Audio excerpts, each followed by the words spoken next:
Very well. Welcome to Let's Play Theia, the Crimson Eclipse, Ariathale edition. How can I describe this game with a few words? Well, it's difficult, but the only way I found is that this is the Xenoblade Chronicles of RPG Maker 2003. And there's a reason why I say that. Because this game is made in RPG Maker 2003, you might think, knowing the engine is not super good, you might think this is not a good game, but actually, this game goes above and beyond the limitations of RPG Maker 2003. And it's clear like from the first minute of the game. Now, I've already played this game on my channel. I did a blind play, but it was on the Italian version, and it was not the last version. It was on a previous one. Now, this one is new, has some new things, some new features, some new graphics. So it's even better than the previous one, which it was already a big deal back then, 2 years ago, more or less. Today, we'll be starting the Ariathale edition, which is basically the definitive one. And I hope you will enjoy it. This is actually also a completely free game, so if you want to play it, which I recommend before watching this video, go ahead and play the game yourself, because you will be missing the experience otherwise. Just go ahead and download it. It's completely free. You can find a link in the description to the download page on GameJolt, so you can get it from there. But everything else that I want to say, because there are a lot of things I want to say, but everything else will have to wait. We'll have to wait when we will actually be playing it. So, let's do it. Let's play Theia, the Crimson Eclipse.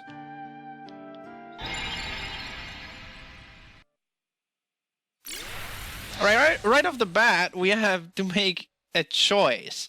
We have 3 types of difficulties: easy, normal, and hard. Now, this is an 100% Let's Play, meaning we're going to see everything there is to see, take everything there is to take, and because of that, we'll need to play on a certain specific difficulty. Now, easy, well, let's start from normal.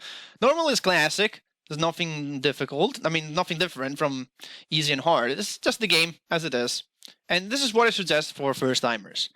Now, easy gives you more experience, more AP, and more Zenith, which is the currency of the game. But if you do this, you won't be able to access the Extreme Ordeal, a bonus dungeon, as is written down there. And of course, we don't want that. We're going to go through that. So, easy is out of the question. We could play normal, but we could also play hard.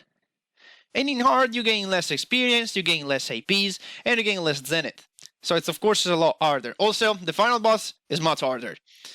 And if you collect all of the Gaia shards, something happens. So, because we have to do like 100%, we're forced to play hard. So here we go. We're going to play hard.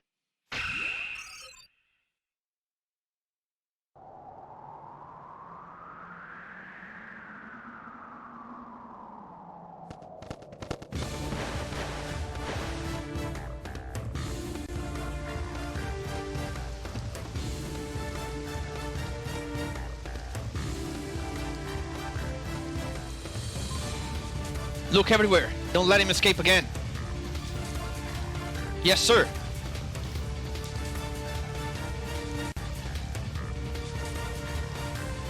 There he is. He went that way. Come on, let's get him. They never give up, huh? I'm sorry, guys. It won't be so easy. As you would expect, you have the directional keys to move and you have the Z key to interact with the environment, as you would expect from a RPG Maker. So we have in control of this character here, which we don't know a lot about. We're just thrown into the action. No time to think but to escape from those soldiers up there. Of course, we don't want to go there, but we're gonna follow the path. These scaffoldings are in a bad shape. They'll come in against those vanguards. And if we check the side here,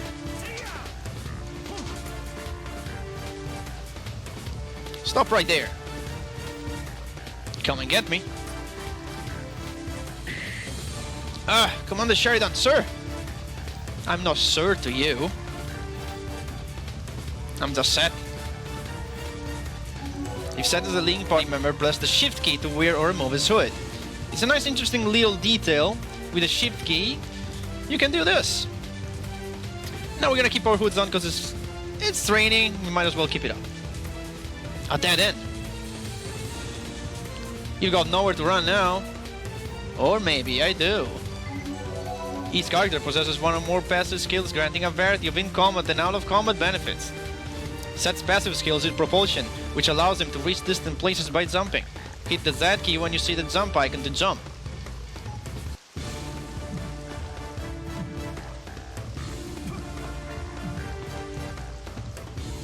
Well, what are you waiting for?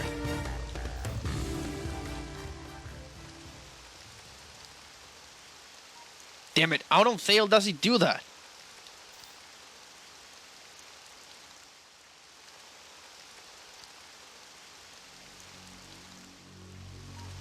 We lost him, sir. The boy's good. He definitely hasn't lost his thoughts in the past 2 years. He ran away, Commander Yolne. I'm sorry.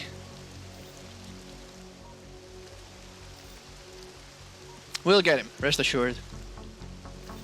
Commander, why is Sheridan so important to the vassal? We're not just after him because he stole Somata's technology, if that's what you're asking. Lord Maester needs to speak with him, personally. That's all I need to know. They say this is about the crisis, but I don't get what Seth's role is. The crisis.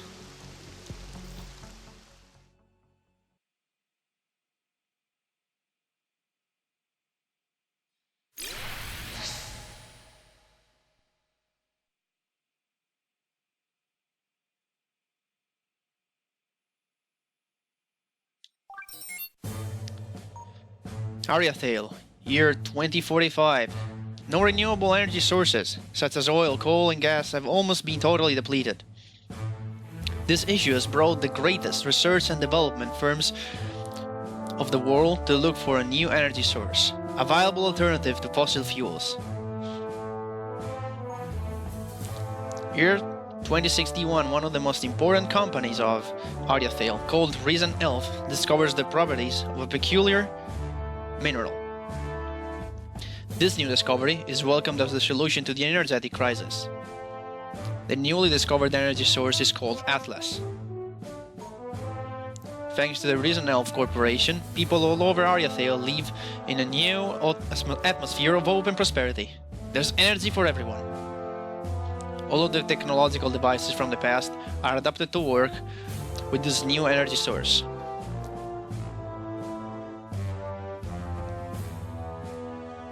A new era of wealth and progress begins. Year 2210. 150 years after the discovery of Atlas energy, man's greed has brought history to a full circle. The reserves of the new energy source were grossly overestimated, and now Atlas too is on the brink of exhaustion. Mankind is back to the catastrophic situation of the 21st century. This time, new efforts on the energetic field seem fruitless. Tower City of Alderas, year 2215, the leaders of the most powerful countries of all Ariathale reunite in council to find a solution to the fearsome crisis. The ruler of Alderas, the Tower City, Lord Zenithor Merzen, opts for a drastic solution to ban all modern technology from everyday life. This radical measure is finally accepted by the council and is made official through the signing of the historical Treaty of Alderas. The treaty forbids the usage of all technological devices except for those that are powered by renewable energy sources. The treaty is meant to be a temporary measure, while scientists look for something to substitute Atlas. The treaty will be lifted once a new energy source is discovered. To face the sudden lack of means of communication, the members of the council decide to adopt an old system of government, one that would work in a world without advanced technology, a feudal system. It is at this very moment, That the great countries of Ariathale revert back into empires. Heads of state everywhere become emperors and entrust part of the land to local administrators, the so-called vassals of the empire. Year 2229. Born of the best intentions, the treaty brings forth Ariathale's darkest moment in its long history. The ban on technology causes life quality to drop dramatically. The global economy collapses, and all the pillars of society crumble, one after the other. The smuggling of illegal technology becomes commonplace. Even some corrupted empire starts using the few remaining sources of Atlas. War ensues. Many empires start destroying each other, dragging their citizens in despair. By the end of the war, only 4 empires remain. The rest of the world lies in ruin. The Levidzone Empire divided into fiefs of Rael and Mystia. The Raikan theocracy located north of Rael. The Carilitian Empire, union of 2 fiefs, Tamalion and Agarford. And lastly, Merzen, the only empire whose whole territory consists of a single huge capital, Haldaros, the Tower City. Year 2310, today.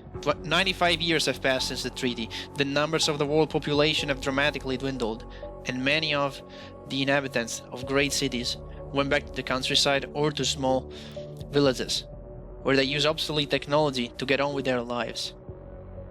The morale is at an historical low, and this dark period seems to know no end.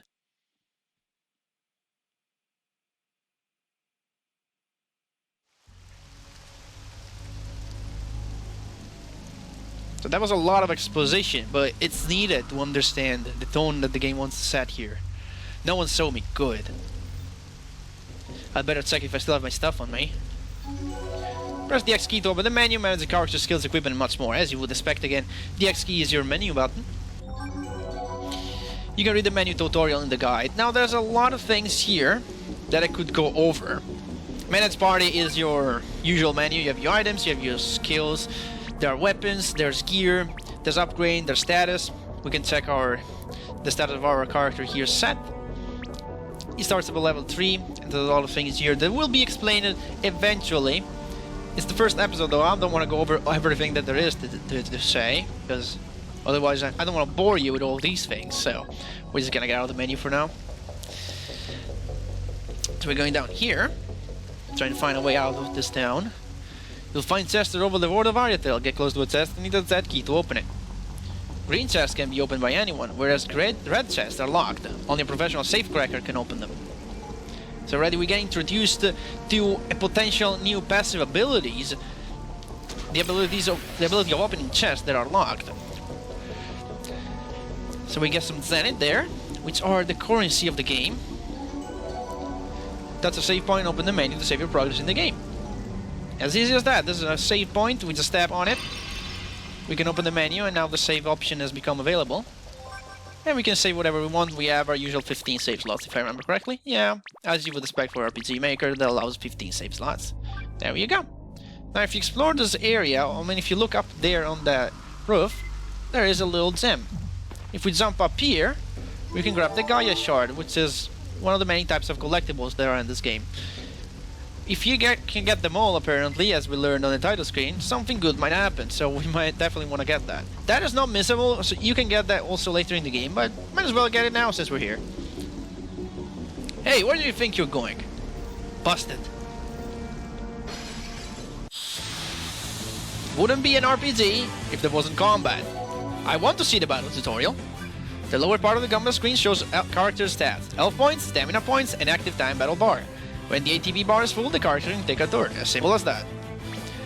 The available options during a turn are attack, you hit the enemy with an equipped weapon, skill, use character skills, guard, reduces incoming damage, restores a small amount of HP, items, use support or healing items on the characters, escape, try to flee from the battle.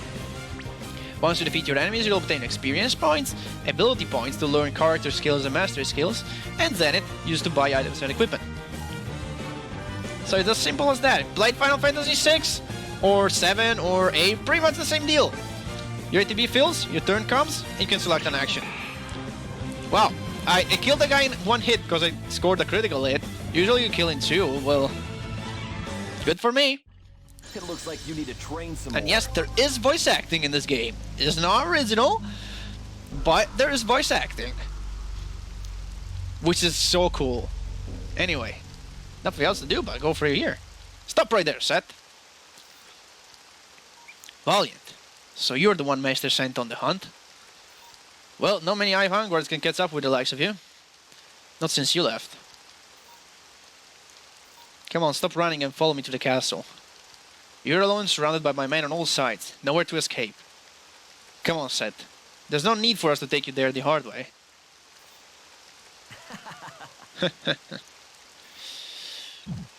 You're a High Vanguard, Valiant. You should be used to the hard way.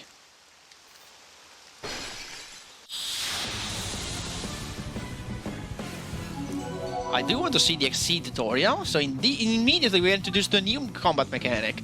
The vertical bar is called Exceed bar. When it's full, the character can perform a special skill, it's Exceed. The bar is depleted after each fight. Each character has a different way to fill the Exceed bar, depending on his X charge. The details about the X charge can be found in the status tab under the Manage Party menu. So, the Exceed we got just introduced to is kind of like the ultimate skill, or I don't know, the limit break you can call it. And it's that bar over there that you see near Seth's portrait. In Seth's case, it fills a little bit every time he attacks. So we're just gonna repeatedly attack these guys until we fill our Exceed gauge.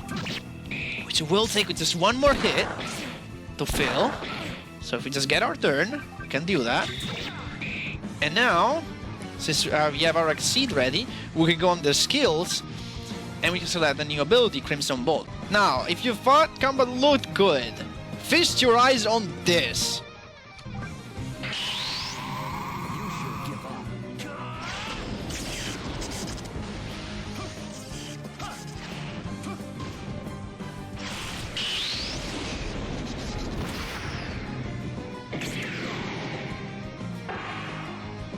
So good. And you haven't even seen anything. Like, that's nothing. That is nothing, I can assure you. Seth.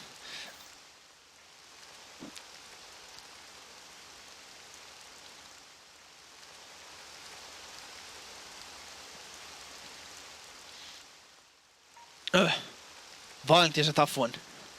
I think I'm far enough from rail now. I'd better find a place to rest.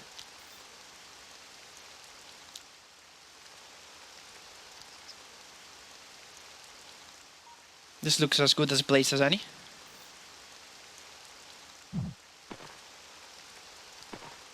Damn. It's cold out here. I can't go on like this.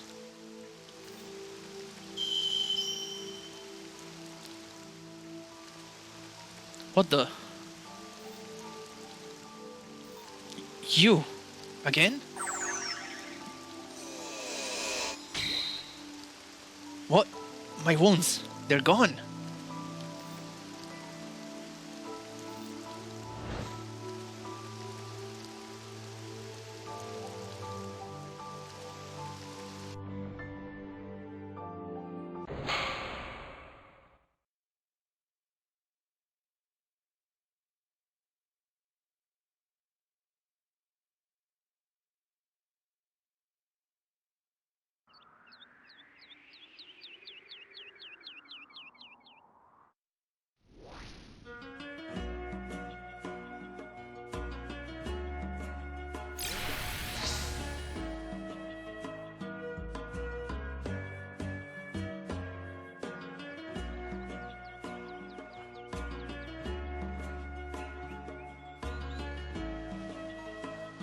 It stopped raining.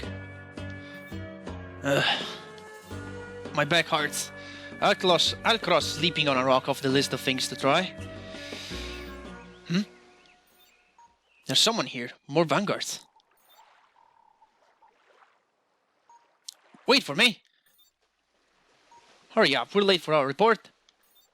The commander's going to cut off our legs if we don't go back to rail now.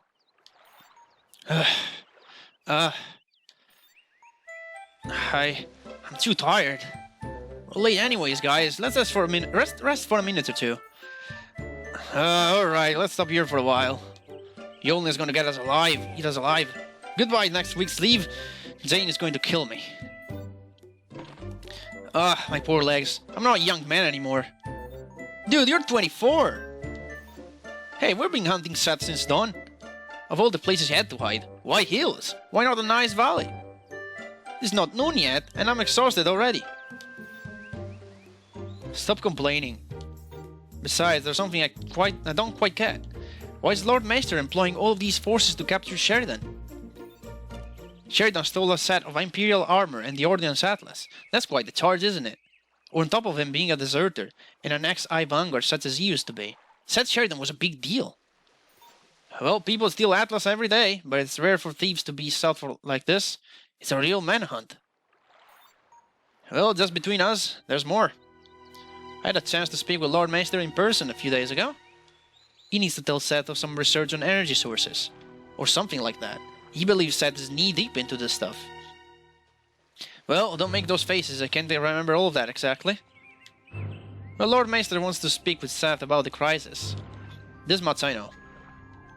Besides, orders are orders, and we need to respect them.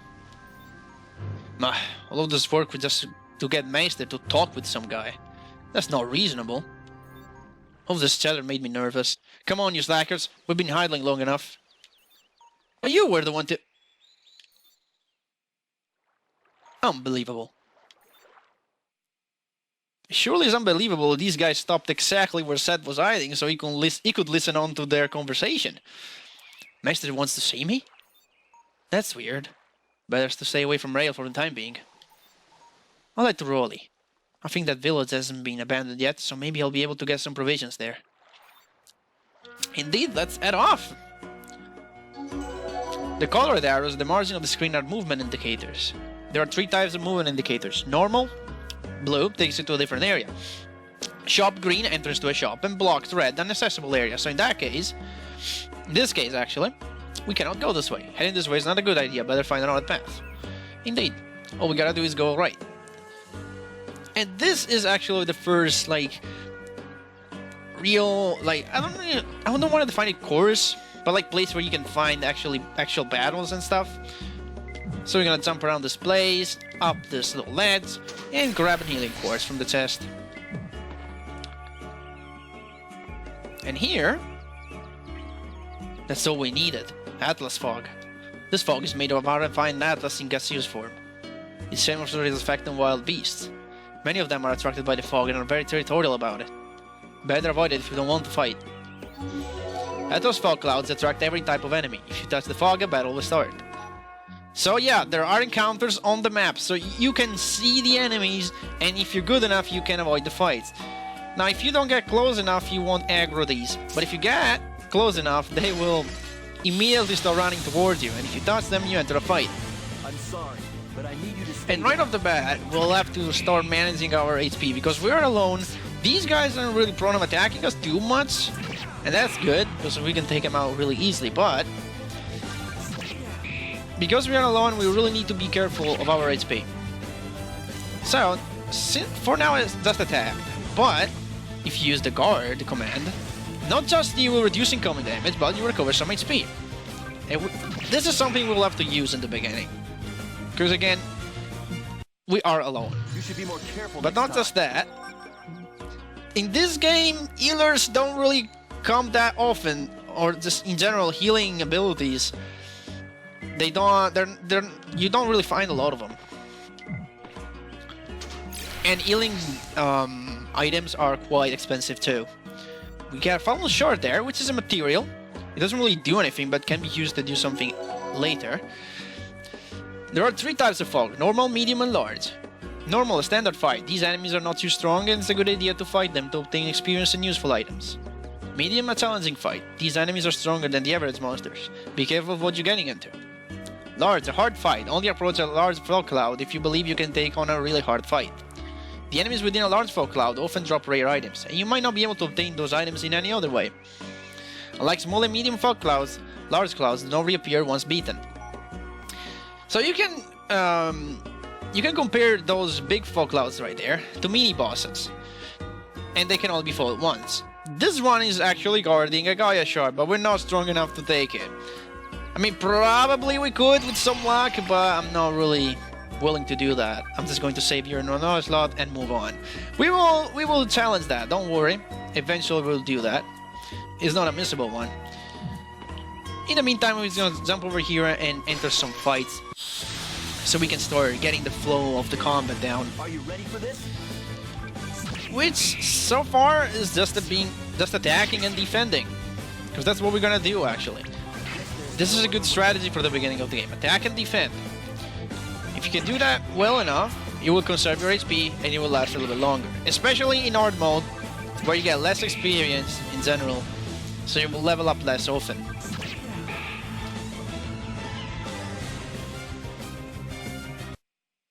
What? Over already? Alright. Now, we might fight an enemy, a different enemy now here. Yep. But I need you to This enemy is a little bit different. He's a little weaker than these frogs. But I think it's the first enemy that is able to inflict a status ailment on us. Well, didn't even get a chance to do that. Nice. It looks like you need to train some more. Moving up here.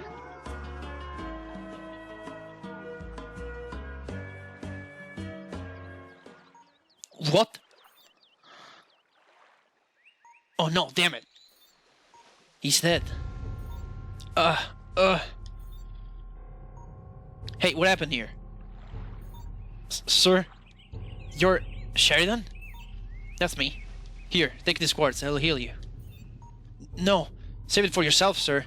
Wouldn't do me no good. Cut the nonsense. Be careful. It's a bloodthirsty beast. A wolf. What? A wolf? It was an honor to meet you, sir. Damn. Ah, my head. Crap. I need to stay calm. A wolf. Could a Vardan bandit have done this? I'll go to Rollier and alert the vanguards. They need to know about this, even if it means getting caught. No one deserves to die like this. Better be careful now. Indeed, we gotta be careful. And here, I think we're just gonna stop here for the time being. Or... well, maybe not, maybe not, maybe not. Maybe we can finish this area because it's basically over. Come on, are you ready? So now we're gonna take out this guy first, because he's most dangerous. Okay, here we are. No, we missed. Okay, I thought that was going to hit and I would have to explain a status ailment, but apparently not. We're still fine. So you're defending, Frog. I'm gonna do the same and get back to some HP.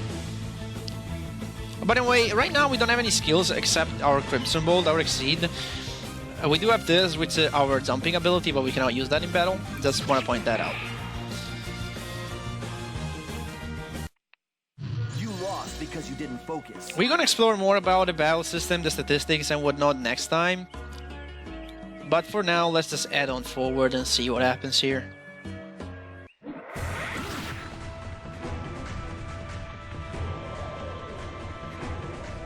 Are you alright, boy? I think so. Wait a second. You're a Vardan.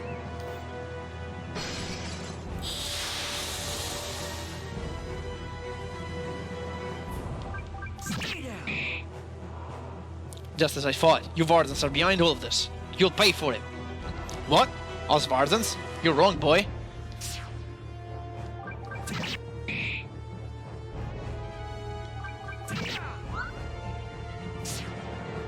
He's not really attacking us. Yeah, here we are. Where's your pack? Did you kill the vanguards on your own?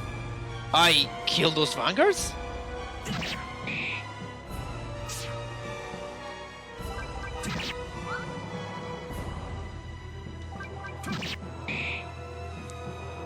Why save me though? Or you just meant to save my gear? Enough with your insults. I'm not a thief nor a murderer. Hey, are you alright, boy? My head. Howling? It wasn't you. That's what I tried to telling you. That beast tried to kill the both of us just a few moments ago. Well, I don't blame you for thinking a Varzan bandit might have done it. But that's no Varzan, let me tell you. I noticed you can use the sword. Get ready, this fight won't be easy.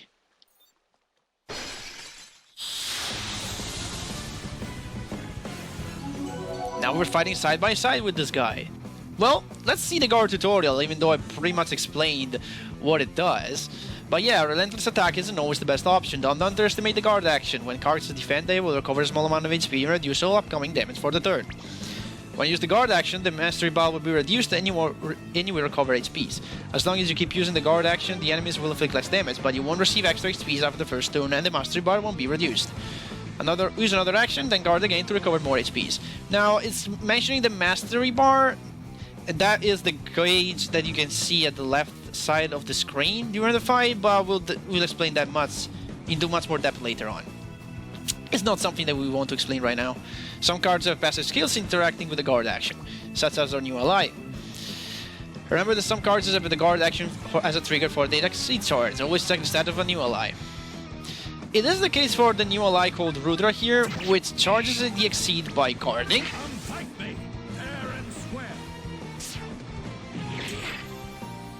As well as by attacking.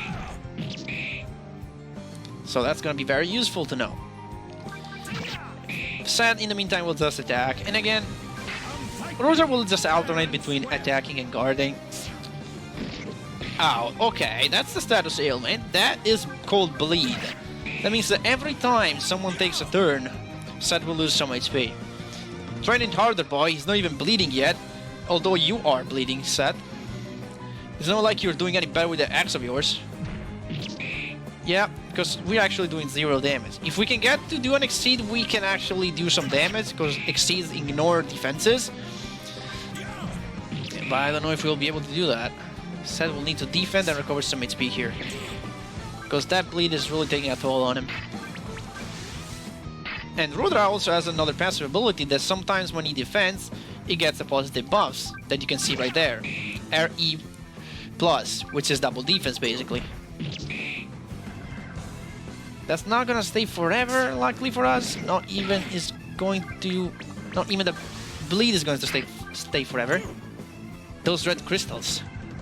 Where have I seen them before? Still have 4 turns of bleed. Hopefully we'll heal out of that. Come on. 171 HP, that's not good. And guard, okay. The Rudra can get to do an exceed if he gets another turn. Ow. Let's see if we can actually do that. Okay. Well. Now we have Feral Cross here. I haven't acknowledged that Rudra has 2 abilities here, but we'll do that later. Did you think Seth's exceed was good? Look at this!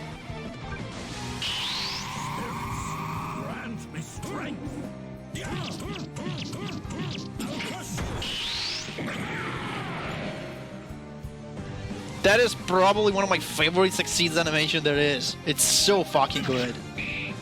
Anyway, we still haven't defeated this guy. Even the exceed started doing 1 damage after a few hits.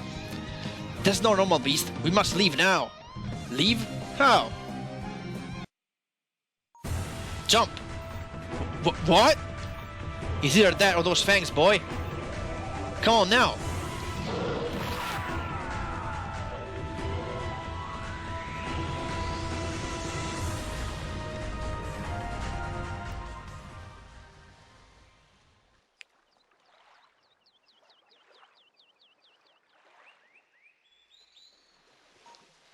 Hey, are you alright?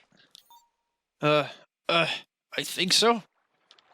Better here than up there. Your heart. Let me carry you to the closest village. You need a doctor. That's not necessary. I just need to rest for a bit. The easiest prey is a stubborn one, come on. You're bleeding and that beast is still around. He'll smell your blood and be back within the hour. Are you still sure you don't need help? I guess you win this one, Greymane.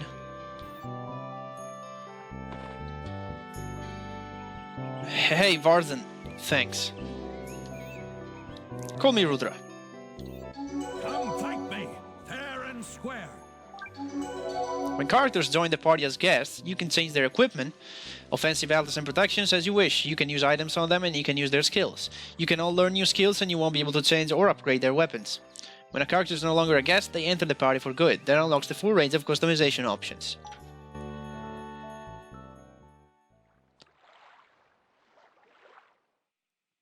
So yeah, now Rudra is in our party as a guest character.